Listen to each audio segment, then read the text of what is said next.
Hello. Happy Monday, everybody. Welcome to the Last Symptom Monday live stream. First half hour is open to everybody. In the second half, the more titillating, controversial stuff we talk about in the second half hour, that's for supporters only over on Locals. To join us there, you can go to thelastsymptom.locals.com in your web browser, or you can download the really spiffy locals.com app from the App Store and then just search for The Last Symptom by Brian Barnett within. I see we've got some folks with me here on Locals. How's everybody doing out there? It's a holiday here in the United States. It's Memorial Day. So when my first job, my first real job that I had was working at a monument company. I don't know how many of you know this. I was working at a monument company.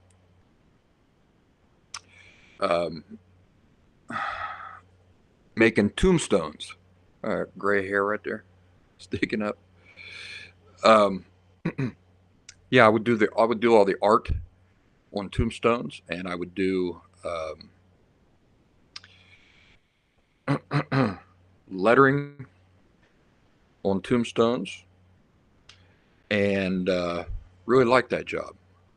We would go out into the cemetery, and we would pour concrete for the foundation of tombstones, and we would set tombstones up and those sorts of things. And so Memorial Day was like Christmas for the monument company business. Memorial Day was a big day. That's when the weeks, even the months, maybe a month leading up to Memorial Day, we would get this rush of customers coming in who maybe had a loved one that they had never had a monument set up for, and they wanted it done by Memorial Day. So anyway, that's what I remember about this day in my youth working at the monument company, was that Memorial Day was always, I mean, if you can imagine, if you're like Target or Walmart, what Christmas is for that business, Memorial Day is that for the monument company business. Hello, Adele. Good to see you. Adele on Locals. How are things going? Are things settling down? Are you getting into a routine and feel like your life is getting settled?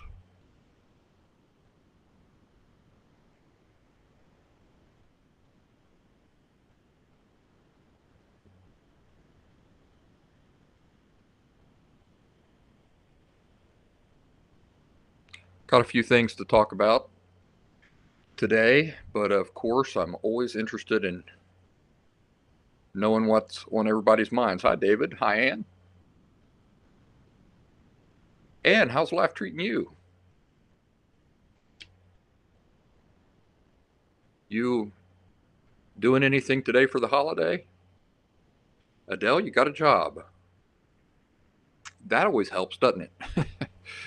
A job always helps bring a routine to life.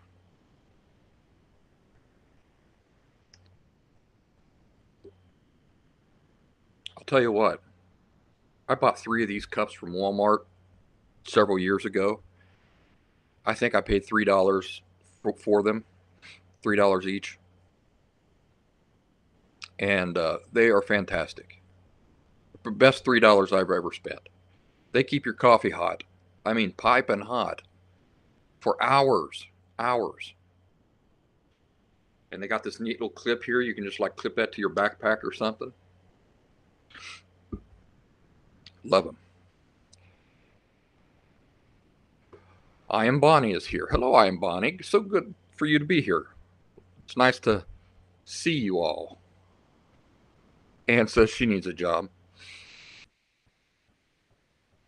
What kind of job would you like to do, Ann? Adele says that she's working as a project worker for a Dublin charity for the homeless.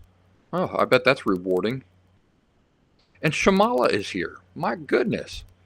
We've got such a good crowd today. Shamala, everybody, is in our audience. If you don't know Shamala, she's like my star pupil.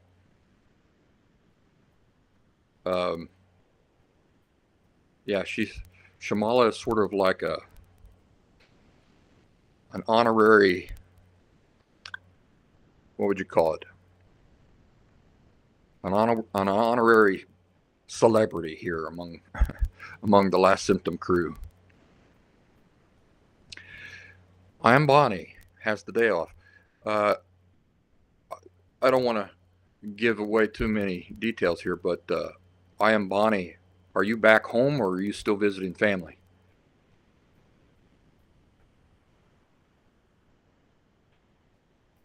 Anne says that her background is in editing, writing, and publishing. Oh, boy, that's nice to know. Maybe you can help me finally get the Last Symptom book tidied up and out to the public. Okay, I'm Bonnie is back in New York City, the Big Apple. And Shamala says she's always in the background. I think about you, Shamala. I'm always curious how life's going for you and stuff like that. And when I don't hear from you for a while, I just assume things are going really good. You folks ever hear this poem, If, by Rudyard I can't say that name. Kipling. I posted it on our group today. But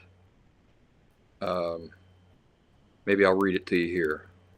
The thing I wanted to talk about was how to know. I can't remember if we talked about this last week or not. So somebody wanted to know if I ever get frustrated, if frustration is a normal thing. And I said, yes, frustration is a normal thing. I get frustrated all the time. I also get angry all the time. I get happy all the time. I get sad all the time. These are normal emotions.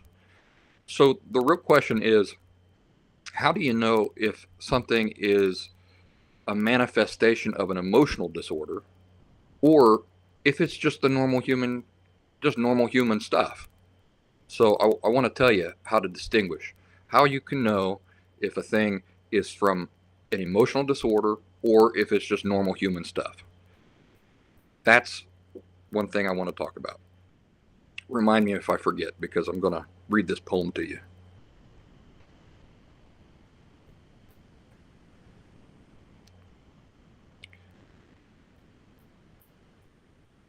Here we go. All right. I am Bonnie has the day off. Yeah,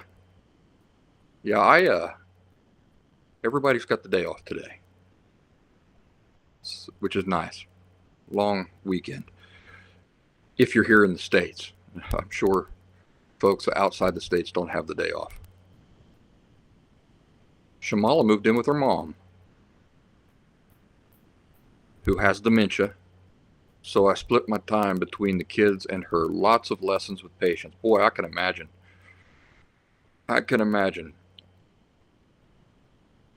Were you close with your mom, Shamala?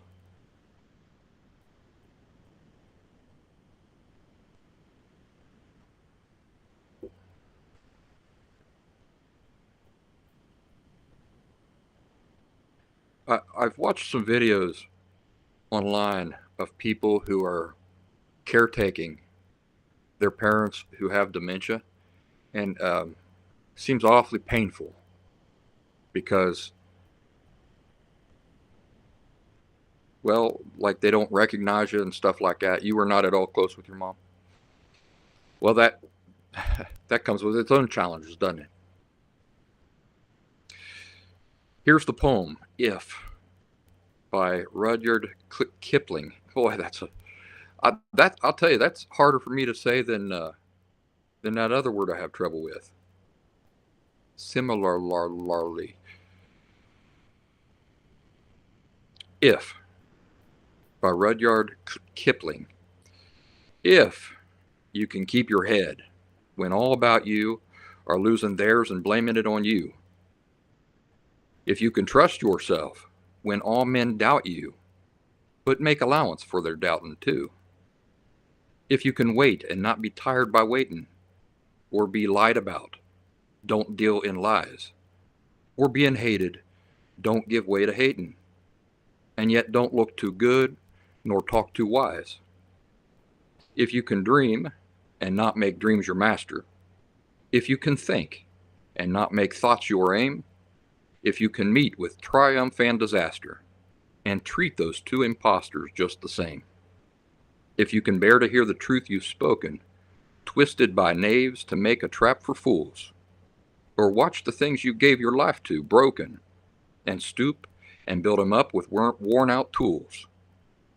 If you can make one heap of all your winnings, and risk it on one turn of pitch and toss, and lose and start again at your beginnings, and never breathe a word about your loss.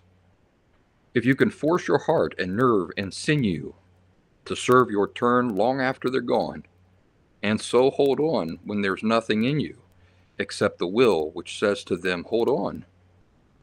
If you can talk with crowds and keep your virtue, or walk with kings, nor lose the common touch, if neither foes nor loving friends can hurt you, if all men count with you, but none too much, if you can fill the unforgiven minute with 60 seconds worth of distance run, yours is the earth and everything that's in it, and which is more, you'll be a man, my son. Shamala's already familiar with that poem. Isn't that nice? Isn't that a nice poem?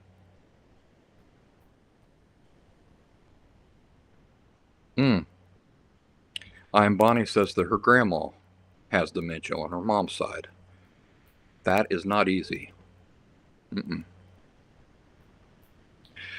curious, Anne, when you read the things that I write, your editing brain must be like really perceptive, I would imagine. I mean, you must be really taking note of my use of punctuation and those sorts of things.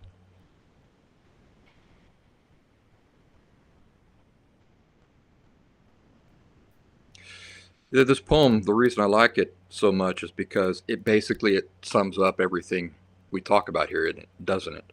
I mean, if you think about, for example, if you can dream and not make dreams your master, what we talk about in Last Symptom Land, we talk about how feelings, we don't determine realities based on our feelings. Just another way of saying that, right? How about this? If you can wait and not be tired by waiting, that's the quality of patience. Being lied about, don't deal in lies. Being an observer, not a participant in people's emotional unhealth.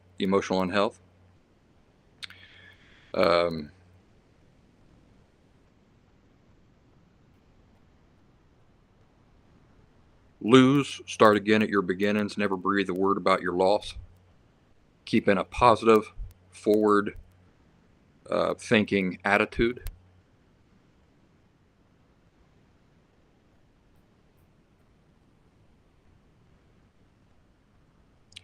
Yeah, expresses a lot of these healthy laws and principles that we talk about often here.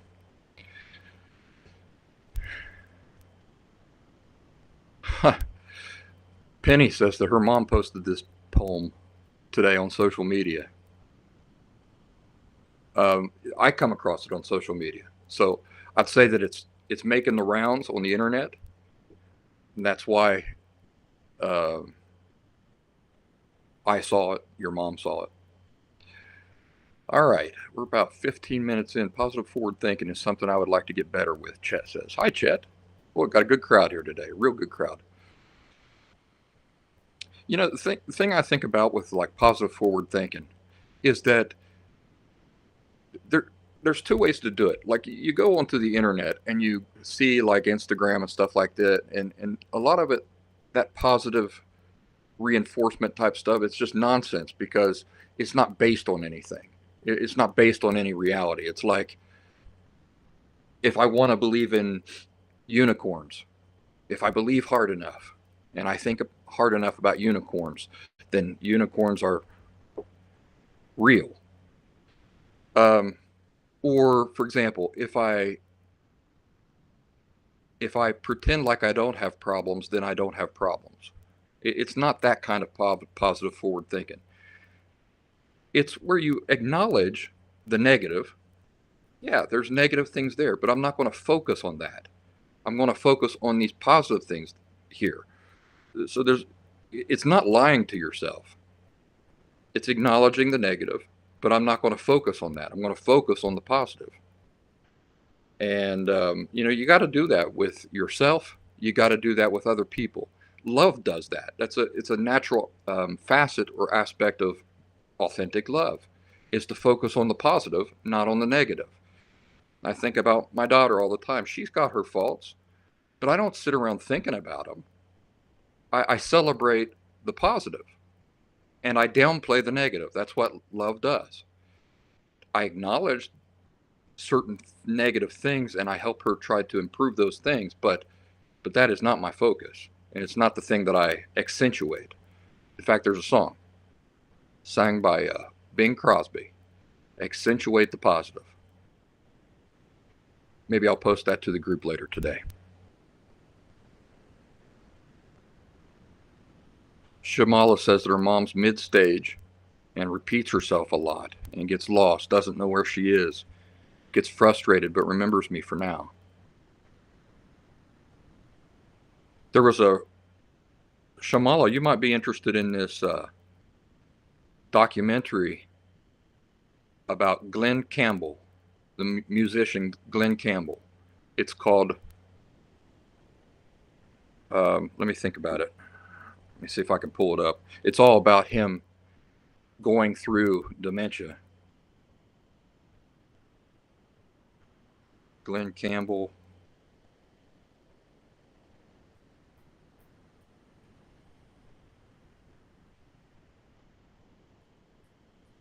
I'll Be Me. Yeah, the name of the documentary is I'll Be Me. Glenn Campbell. And it's just interesting to watch because you get to see him go through the whole process until he dies at the end. Spoiler alert. But it's informative. All right, 20 minutes in here. Yeah, it might help you to see other people dealing with that and challenges that they dealt with. Sort of the evolution of what he went through. Chet says he spends so much time with risk management in his work that he thinks it's just seeped into my other areas of life, identifying the problems that could arise before they arise.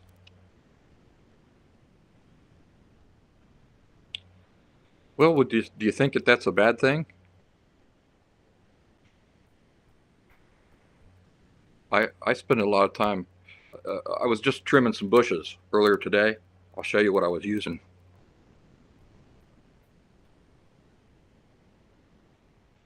So I was using this tool here to trim some bushes. And before I even started doing that, I thought, boy, that could clip off a finger real easy. So, I'm real careful with the way I handle it, move it around. I made sure I had gloves on and stuff like that. I was having to pull a fence away and get it in between the fence and the bush to clear that bush. But, definitely risk management there. Making sure that my fingers stayed healthy and stuff like that.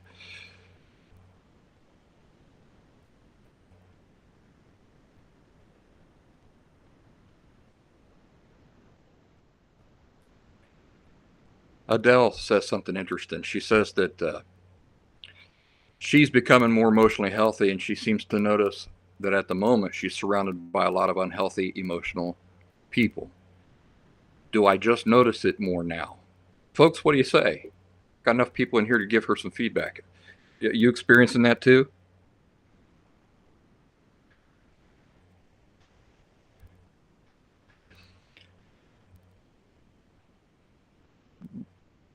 Remember that what you're completely oblivious to or unaware of, you can't see. So that's what explains why I was able to live all the way up to like age 35 and beyond. Um, Surrounded by unhealthy people, um, you know, a slave to unhealthy thinking myself, and not know it. I thought my family was healthy. I thought my family is kind of the baseline. Like my family is what all families should be, are supposed to be. My mom, my dad, my brothers, my sisters, our interactions with each other, the way we dealt with each other, and things like that. It wasn't until I started getting healthy that I realized that I began to see what I was completely blind to before. So everybody always wants to know what I think about the world. Like how many healthy people are out there and how many unhealthy people are out there. And, I can't speak dogmatically about it. All I can say is that I'm an observer of the world. And I once had borderline personality disorder. I once was tremendously unhealthy. I did the work to get healthy. And that in that process required me understanding what is unhealthy, what makes a thing unhealthy, what makes a thing healthy. What is that? And so when I look out at the world, what I see is probably 60-70% of the world is unhealthy. Probably more than that. Um, if you want to know the truth, I would say at least a solid 50% of the world isn't just unhealthy, but are actually living with emotional disorders. So let's talk about this remember what I told you we were going to talk about. I said we were going to talk about how to distinguish between what is just normal human stuff. Like, for example, healthy people get mad. Unhealthy people also get mad. So what is it that makes one healthy and the other unhealthy? Well, it's the origin of them. It's what gives birth to the anger. So a healthy person won't get angry for the same reasons that an unhealthy person will get angry. So the answer to the question, is it an emotional disorder or is it just normal human stuff, is this. Can its origin be traced back to an inaccurate, improper understanding about the nature of feelings, self, or life? Now let me tell you what happens when let me tell you what's happening when unhealthy people get angry. Almost all of the time that an unhealthy person is getting angry, that is traced back to their own sense of lack of worth. So it's really frustration with themselves, which then is very frustrating and painful for them, and it makes them angry. And then they look for a target to which direct that anger. That's what's happening with an unhealthy person most of the time. So they may blame, for example, their anger on something that you've done or said or whatever, but they're really just angry. They're angry at themselves. They're angry at their lot in life. So what is the origin of the anger? The origin of the anger is an inaccurate, unhealthy perspective about the nature of self. Those things, by the way, you can go down even deeper into the rabbit hole, and those are all connected to an inappropriate, false understanding about the nature of worth or value. So that's just another way to say it. So you take something like anger or frustration or any of these things, if its origin can be traced back to an inappropriate, unhealthy perspective about the nature of worth or value. Another way of saying it is an unhealthy or inappropriate view about the nature of feeling, self, and life, then that is emotional disorder. If it cannot be, then that's just normal human conditions stuff, which means it's not a problem, which means there's nothing there to fix. Because the solution to that would mean that you would have to be a perfect person, and you're never going to be. So we don't spend time trying to fix something that is unfixable. We only spend time addressing things that have unhealthy origins, that are healthy or unhealthy. So does that answer that question? Now here's another thing I want to discuss. What's the difference between an emotional disorder and emotional unhealth? Before we do that, I'm going to go to supporters only on locals, and you folks who are on YouTube and Rumble, why don't you think about joining us over there? Become a member and enjoy all the benefits that come with our community of people who are very smart, very good people doing good work. We have all sorts of activities that we do on our group all week long, in the form of lots of different media and posts and those sorts of things. So consider joining us. If you want some help doing that, run over to thelastsymptom.com. Links are in the free services tab. All right, so we're going to switch over now to local supporters only. Everybody else, thanks for joining us this far into the show.